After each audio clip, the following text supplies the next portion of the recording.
মুসলমান ভাই ভালো করে শুনবা, মৃত্যুর সময় আজরাইল মালাকুল মউত যখন আপনার সামনে হাজির দিয়ে দেবে, ওরে মুসলমান ভাই, তখন দেখা যাবে একদিক দিয়া আপনার আত্মীয় স্বজন আছে, অপর দিক দিয়ে আপনি যদি নামাজি হন, তারপরেও আপনাকে জাহান্নামে নিয়ে যাওয়ার জন্য শয়তান রেডি আছেন। কথা আসতে এখন শয়তান আসেনি। শয়তান আপনার বাবার সুরত দরিয়া, আপনার দাদার সুরত দরিয়া, আপনার মা যদি মারা যায় আপনার মায়ের সুরত দরিয়া, আপনার ছোট্ট সন্তান যদি মারা যায় আপনার ছোট্ট সন্তানের সুরত দরিয়া আপনাকে দুঃখ দেওয়ার চেষ্টা করবে।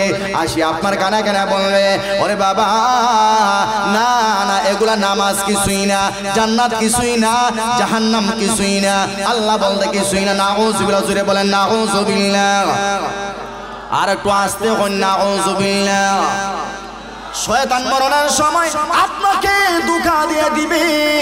একটা মানুষকে কেমন করে জাহান্নামে নিয়ে যাওয়া যায়। ওরে মুসলমান ভালো করে শোনো, এত বেটাগিরি দেখায় কোনো লাভ নাই। আমি আওয়াবিন পড়লাম, আমি চারটার নামাজ পড়লাম, আমি তাহাজ্জুদ নামাজ পড়লাম, আমি ইশরাকের নামাজ পড়লাম, আমি 5 ওয়াক্ত নামাজ পড়লাম, আমি নফল নামাজ 12 রাকাত পড়লাম। ওরে মুসলমান ভালো করে শোনো, এগুলা পড়ার পরেও শয়তান যখন আপনাকে ধোঁকা দিয়ে দিবে, একজন মানুষকে সহজেই শয়তান জাহান্নামে পৌঁছাইতে পারবে, ঠিক কিনা? মৃত্যুর যন্ত্রণা কেমন হবে? বিশ্ব নবীর সাহাবী হযরত আবু বকর, উনি যখন অন্তিম মুহূর্তে শায়িত, উনাকে একদল বলতেছেন, ওরে খলিফাতুল মুমিনিন, আমরা চাই তোমার জন্য আমরা চিকিৎসক আনবো, চিকিৎসকে তোমাকে দেখে যাবে। আমিরুল মুমিনিন হযরত আবু বকর উনি বললেন, না না, চিকিৎসক আনার দরকার নেই, চিকিৎসকে আমার দেখিয়া গেছে। সুবহানাল্লাহ কইতেন। তারা এবার সবাই প্রশ্ন করলো, চিকিৎসকে তোমাকে দেখিয়া গেছে, চিকিৎসকে কি বললো? তখন উনি বলতেছেন, ইন্নাহু ইয়াকুল ফাআলুল লিমা ইউরিদ। সুবহানাল্লাহ।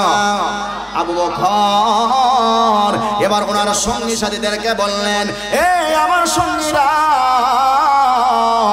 ভালো করে শুনবা, সেই চিকিৎসক আমার দেখে গেছে, ওই চিকিৎসকে আমাকে বইলা গেছে, আমার মনে যা চায় আমি তাই করি। সুবহানাল্লাহ, জোরে বলুন সুবহানাল্লাহ। কাদের চিকিৎসক দেখায়া লাভটা কি? আমার এমন একজন চিকিৎসকে দেখে গেছে, উনি বলতেছেন আমার মনে যা চায় আমি তাই করব, আমি তাই করি। কাদের চিকিৎসক দেখাইয়া কোনো লাভ? তখন দেখায় কোনো লাভ? তখন ওনারা বুঝতে পারলো যে উনারে দেখছে কে? আজরাইলে। কথা জোরে এখন ঠিক কিনা? কথা জোরে এখন ঠিক কিনে? আমার ভাইয়েরা, বিখ্যাত একজন রাবী, আমার ভাইরা ভালো করে শুনবেন, নবীজির আরেকজন সাহাবী আমর ইবনুল আস রাদিয়াল্লাহু তাআলা আনহু, উনিও অন্তিম মুহূর্তে শায়িত। উনার ছেলে উনাকে বলতেছে, ওগো আমার আব্বা, আপনি তো কিছুক্ষণ পর দুনিয়া থেকে চলে যাবেন, মেহেরবানি করে বলবেন মরণের কষ্টটা কেমন হবে, মৃত্যুর যন্ত্রণা কেমন হবে। এবার আমর ইবনুল আস রাদিয়াল্লাহু তাআলা আনহু বলেন, এ ছেলে, ভালো করে শুনবা, মৃত্যুর যন্ত্রণা কেমন আমি সামান্য ধারণা দেই, সামান্য ধারণা দেই।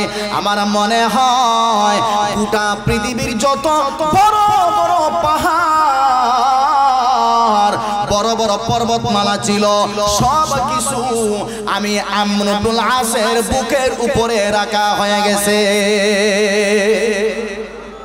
এত কষ্ট আমার হইতেছে, আমার মনে হয় গোটা দুনিয়ার সব বড় বড় পাহাড় আমার বুকের মধ্যে রাইখা দেওয়া হয়েছে। এই পরিমাণ কষ্ট হয়েছে। উমরে ফারুক বলতেছেন মৃত্যুর কষ্ট এত কষ্ট যন্ত্রণা এত কষ্টদায়ক কেমন আমি আপনাদেরকে বুঝাই। উনি বলতেছেন যে একজন মানুষের শরীরে যতটা রোগ আছে প্রতিটা রোগে রোগে এক একটা কাঁটা ঢুকাই দেওয়া হইবে, আর প্রতিটা রোগে রোগে যখন এক একটা কাঁটা ঢুকাই দেওয়া হইবে একসাথে একজন শক্তিশালী যুবক যখন ওই রোগগুলো দিয়ে টান দেওয়া হবে, বলেন তো কোন রোগ ভিতরে থাকবো না? কথা জোরে হয় না? কোন রোগ ভিতরে থাকবো? বলেন বিষাক্ত কাঁটা যদি প্রতিটা রোগে রোগে ঢুকায় দেওয়া হয় আর জোরে টান দেওয়া হয় কি পরিমাণ কষ্ট হবে? নবীজি বলেন এর চাইতে বেশি কষ্ট হবে সাকরাতের কষ্ট। আল্লাহু আকবার। এই সাকরাতের কষ্ট বড় ভয়ানক কষ্ট। আমার ভাইয়ারা শুধু এই কষ্ট না, ভালো করে শুনবেন মুসলমান ভাই, মৃত্যুর সময় সাকরাতের সময় আপনি যদিও নামাজি হন, যদিও আল্লাহওয়ালা হন, যদিও পরহেজগার হন, যদিও মুত্তাকি হন, আমরা তো এমন মুসলমান বর্তমানে 5 ওয়াক্ত নামাজ পড়লে মোটামুটি আমরা একটা জান্নাতে যাওয়ার সুযোগ হয়ে গেছে। কথা জোরে হয় না? আমরা এমন মুসলমান এখন আমরা ইমাম সাহেবের বল ধরে মুয়াজ্জিন সাহেবের বল ধরার জন্য আমরা রেডি হয়ে যাই, এরকম মুসল্লি আছে না নাই? কথা জোরে ওখানে আছে না নাই? ও ইমাম সাহেব আপনার মুজ তো লম্বা খেনে, ও ইমাম সাহেব আপনার চুল তো লম্বা খেনে, আপনি এত চুল লম্বা রাখুন খেনে, আপনার বউ বেপরদা খেনে, আপনার বাচ্চা এরকম খেনে, আপনার মা এরকম খেনে, আমরা এগুলো তালাশ করি। কথা জোরে হয় না? হ্যাঁ মুসলমান ভাই ভালো করে শুনবাম, মৃত্যুর সময় আজরাইল মালাকুল মউত যখন আপনার সামনে হাজির দিয়ে দেবে, ওরে মুসলমান ভাই তখন দেখা যাবে একদিক দিয়া আপনার আত্মীয় স্বজন আছে, অপর দিক দিয়ে আপনি যদি নামাজি হন তারপরেও আপনাকে জাহান্নামে নিয়ে যাওয়ার জন্য শয়তান রেডি আছেন। কথা আসতে এখন শয়তান আসেনি। শয়তান আপনার বাবার সুরত দরিয়া, আপনার দাদার সুরত দরিয়া, আপনার মা যদি মারা যায় আপনার মায়ের সুরত দরিয়া, আপনার ছোট্ট সন্তান যদি মারা যায় আপনার ছোট্ট সন্তানের সুরত দরিয়া আপনাকে দুঃখ দেওয়ার চেষ্টা করবে, আসি আপনার কানে কানে বলবে ওরে বাবা না না এগুলা নামাজ কিছুই না, জান্নাত কিছুই না, জাহান্নাম কিছুই না, আল্লাহ বলতে কিছুই না। নাউযুবিল্লাহ, জোরে বলেন নাউযুবিল্লাহ। আর একটু আস্তে হন নাউযুবিল্লাহ। শয়তান মরণের সময় আপনাকে ধোঁকা দিয়ে দিবে। একটা মানুষকে কেমন করে জাহান্নামে নিয়ে যাওয়া যায়। ওরে মুসলমান ভালো করে শোনো, এত বেটাগিরি দেখায় কোনো লাভ নাই। আমি আওয়াবিন পড়লাম, আমি চারটার নামাজ পড়লাম, আমি তাহাজ্জুদ নামাজ পড়লাম, আমি ইশরাকের নামাজ পড়লাম, আমি 5 ওয়াক্ত নামাজ পড়লাম, আমি নফল নামাজ 12 রাকাত পড়লাম।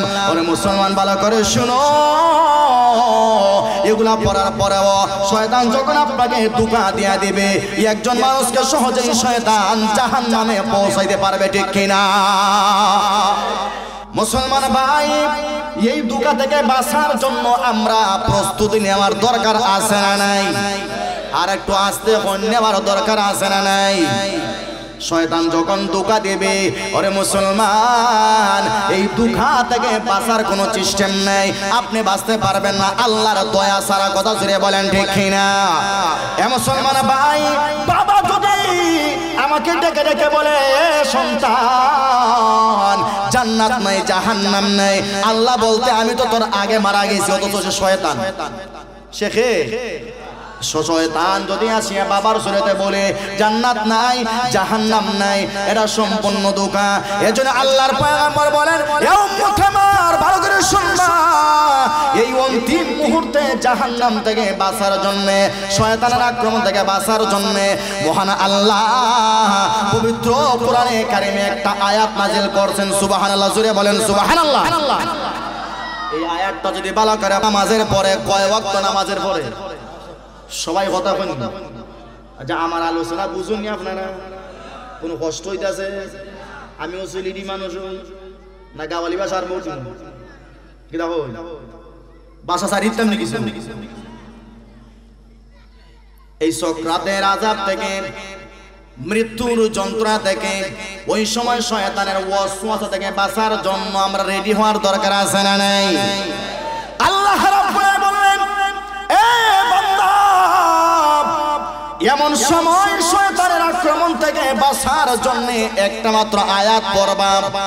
কয়টা আয়াত? একটা মাত্র আয়াত।